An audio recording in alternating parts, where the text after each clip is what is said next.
সবচেয়ে সুন্দর দেশ যদি এই দুনিয়াতে থাকে সেটা ভারত দেশ। ভগবান যখন এই পৃথিবীকে বানায়, যদি সব কিছুতে সমৃদ্ধ করে কিছু বানিয়ে থাকে, সেটা হলো ভারতবর্ষ।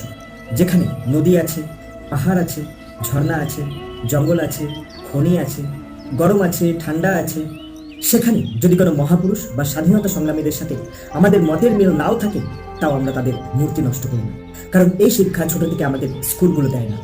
মহাপুরুষদের সম্মান করার শিক্ষাটাই দেওয়া হয় আমাদের ছোট থেকে। এখানে প্রতি 5 কিলোমিটার অন্তর ভাষার বৈচিত্র্য আছে ঠিকই, কিন্তু এই বৈচিত্র্য আমাদের আরো সুন্দর করে তোলে।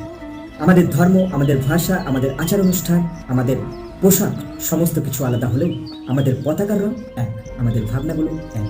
আমাদের সবার বাড়িতে আমাদের সবার জন্য দরজা খোলে। আমরা কেউ হিন্দু, আমরা কেউ খ্রিস্টান, আমরা কেউ মুসলমান, বা আমরা কেউ অন্য ধর্ম, কিন্তু আমরা সবাই ভারতবাসী। এটা বলবো না যে আমাদের এখানে কখনো এটা ছিল না বা নেই। রাজনীতি নিয়ে হানাহানি, ক্ষমতার লড়াই কিংবা ধর্মগুরুদের